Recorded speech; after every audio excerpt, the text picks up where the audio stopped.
if you're an intuitive empath, navigating relationships can be challenging, whether it be our friends, our intimate partners, or our family members. And the reason why is because as an intuitive empath, not only do we pick up on the vibration, but we act as an echo. So whatever our partner, whoever we're faced with, whatever it is that they're feeling, we often feel it deeply into our bodies and echo and mirror back that energy back to them. And if we're not aware, this superpower can also be our Achilles heel. So today in this video, I'm going to share with you some powerful tools to help you navigate relationships as an intuitive empath so that your friendships and relationships thrive. So before I go any further, hi, I'm Sonia. I'm a 4th generation intuitive, and I teach you how to plug back into your innate divine self.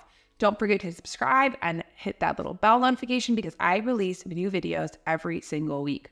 And this week, this video is so near and dear to my heart because I've heard this echoed so many times within my clients, within my own life, with my friends. And what happens is that as intuitive empath, we become emotional sponges and we absorb all of the energy. And if we're not aware, it's like a sponge can only absorb so much before we need to be wrung out.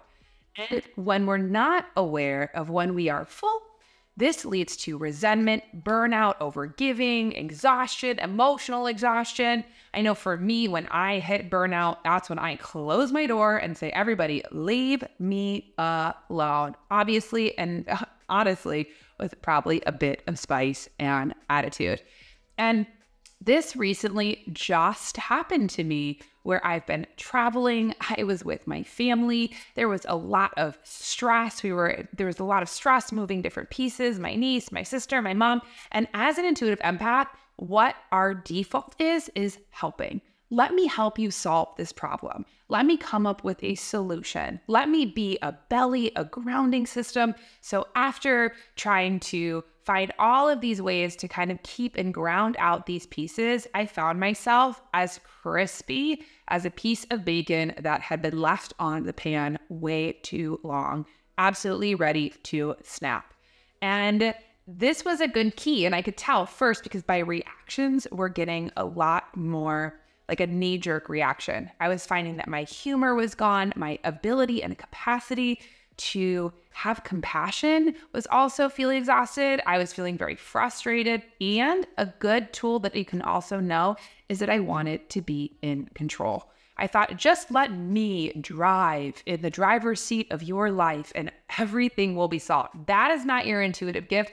That is the ego intellect. So first and foremost, recognize who is doing the talking. This is point number 1, mindfulness. Your awareness is your intuitive tuner. It's the way that we receive intuitive psychic information. It's the way that we navigate the world around us. It's also the way that we can be aware of our own energy.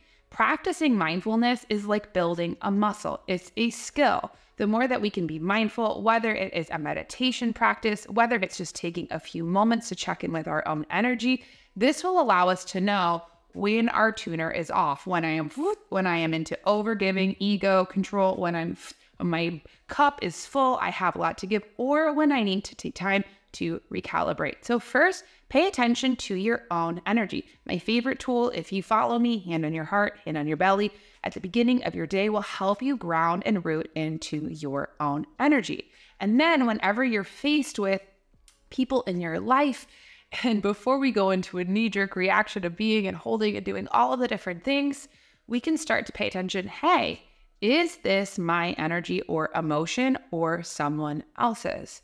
Because as intuitive empaths, anxiety, fear, all of these things, like let's say, for example, your partner is anxious about a business meeting.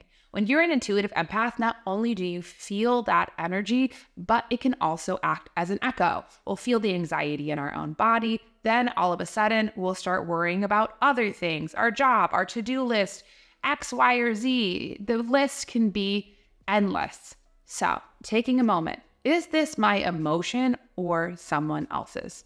If it's not, this is where we can ground back into our bodies and even be kind to our human parts and just say, I am feeling a vibe. And I trust not only my spirit, but the spirit of whoever I'm with to navigate whatever the challenge is. And when we can do this, this helps us to get out of control or get sucked into the undertow of emotions that aren't ours and bring awareness and choice. So mindfulness, especially as an intuitive empath, is your best friend.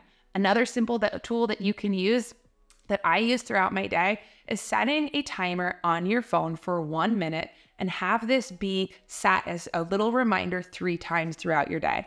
I like to do it in the morning, in the afternoon, and the evening. And this 1 minute, it can even be 30 seconds, is a check-in with your spirit, a check-in with your intuition, a check-in with your emotions, a check-in with yourself.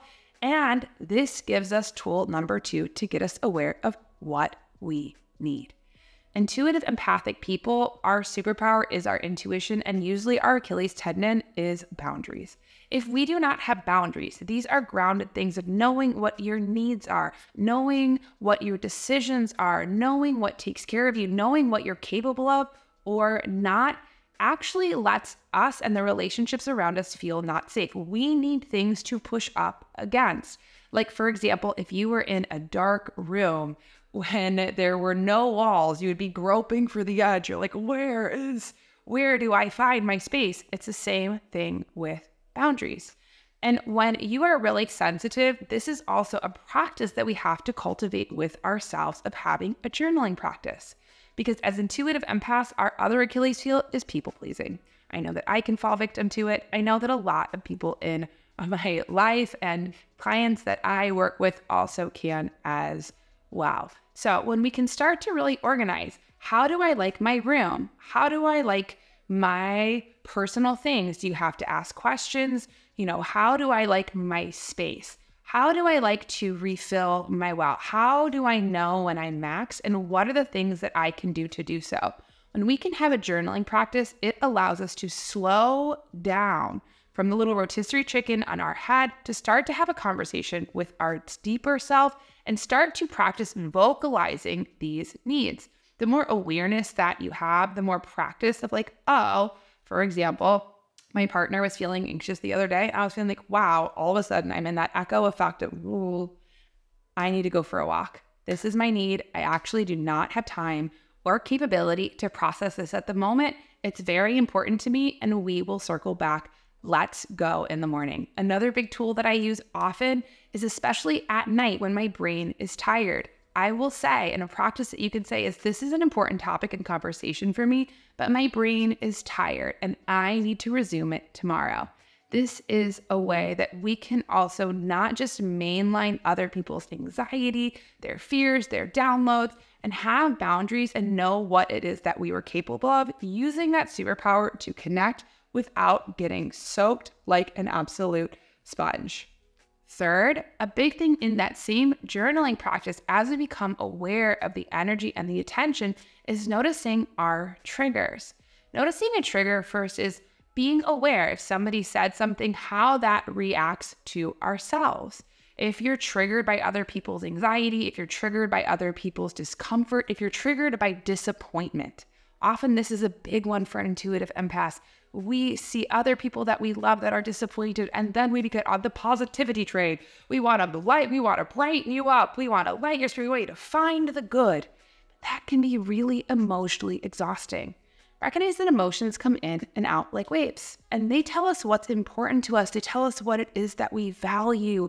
They are the sacred guardians to our heart spaces. There are no negative emotions. They're uncomfortable emotions, but not negative ones. And so when we can be aware of our own emotional landscape, the more that we can be aware of what's going on in here, the more that we can buffer what's going on out here. So pay attention. Where do I get triggered?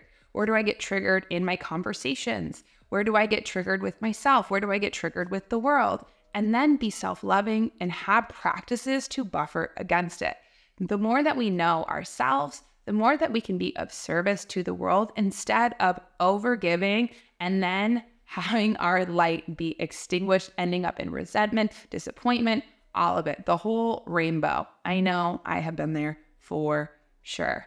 So as well of navigating, and especially as intuitive empaths, one thing that happens and that can be a blessing is that people often come to us with their deep shares. They come to us for help. They come to us for support. They come to us for guidance. They come to us to feel safe, because that's one of the things that we do.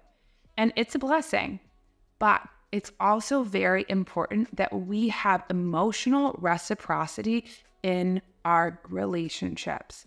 You don't just get to take everybody's poopy diaper, all the stuff, and you can just carry it. No. This also means taking turns. Be aware of the give and take in your relationships. And sometimes for intuitive empaths, we're really good at giving a lot of love, giving from our heart space, but we can also have resistance in receiving support and receiving those same generous gifts that we give to others. So make sure in your important relationships to say, hey, my turn. I've got something to share. This is what's going on in my life. This is what's going on in my heart. This is where I need help. And if you're with somebody who's a 5 sensory, who's really unskilled, or somebody who you find ends up triggering you, like for example, my partner has a very different way of processing the world around me. I remember the other week I was having a challenging moment with a friend, and I was telling him about what I was going through.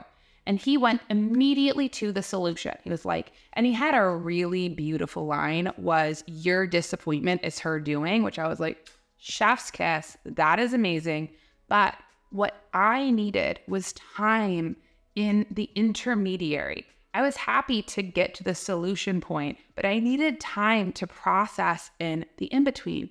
So a really simple one, you can say this, and this is what I said to him, this is a cheat code, because otherwise I would get triggered. You're not listening to me. You're not paying attention. And then what ended up is me needing support would end us in us getting into a fight.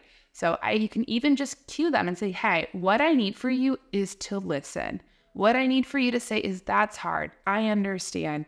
And then I will tell you when I'm ready for a solution.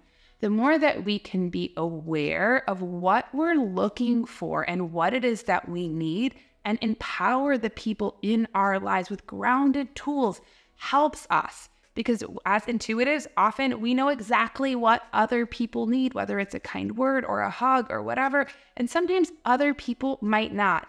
And even so, it's even better to be very black and white so that we can give the tools to the people who matter in our lives, the tools for success. And in order to be successful, we can give them the clear path out. It's not that they don't care. It's not that they're not trying. It's that sometimes the way that you operate is different than the way they operate. And this language that goes back and forth helps build intimacy, connection, and really helps our relationships thrive.